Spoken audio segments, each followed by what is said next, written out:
আসসালামু আলাইকুম। একটা ভিডিও আপনাকে তোরে দেখাইলাম। দেখুন। আওয়ামী লীগ নির্বাচনমুখী দল। আমরা নির্বাচনের বিপক্ষ নয়, আমরা নির্বাচন করতে চাই। যে জাতির পিতা বঙ্গবন্ধু শেখ মুজিবুর রহমান বাংলাদেশকে দুবার স্বাধীন করেছেন। ডক্টর ইউনূসের নেতৃত্বে বাংলাদেশে কোনো নির্বাচন হবে না। নির্বাচন হতে হলে তত্ত্বাবধায়ক সরকারের আন্ডারে, তত্ত্বাবধায়ক সরকারের নেতৃত্বে একটি অবাধ, নিরপেক্ষ, ইনক্লুসিভ ইলেকশন হতে হবে সবাইকে নিয়ে। আওয়ামী লীগ নির্বাচন করতে চায়। Thank you mister X mayor. আপনি এই যে তত্ত্ববাদক শব্দটা উচ্চারণ করছেন আমার কাছে আসলেই ভালো লাগছে, কারণ এই তত্ত্ববাদক সরকার আপনারাই উইথড্র করছিল। এই যে সময় আপনারা সরকার আসলে এইটা তত্ত্ববাদক শব্দটা বাতিল করছিল।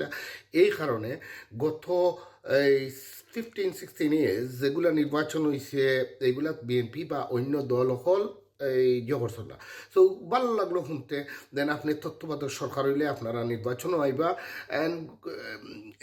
এই সরকারের আন্ডারও নির্বাচন গ্রহণযোগ্য হইতো না এইগুলা হইরা। বাট এই সরকারে তো আপনি তো নেন না, এই সরকারে তো আপনি তো সুযোগও দেন না। সো আমিও কইমু যে কোনো দল ছাড়িয়া নির্বাচন করলে এইগুলা সুষ্ঠু হইতো না। আমরা যদি সুষ্ঠু বানাই, যেমন শেখ হাসিনা গভর্নমেন্টের মতন সুষ্ঠু বানাইতাম পারব। যেমন বর্তমানে আমরা নির্বাচন দিলে আমরা সুষ্ঠু বানাই দিব, দিলাম শেখ হাসিনাই বানাইছিলাম, কিন্তু এইটা ইতিহাসের লেখা থাকো। আমি এটাই কইব যে দোষী যারা তারারে সাজা দেও, আর যারা দোষ নেয় তারারে নির্বাচন করতে দেওয়াটা আমি মনে করি ঠিক আছে। বাট এই মুহূর্তে যদি আওয়ামী লীগরে নির্বাচনের মাঠও আনো, তাইলে তো বাংলাদেশের মানুষ তো বেশি সেন্টিমেন্টাল টু হাই।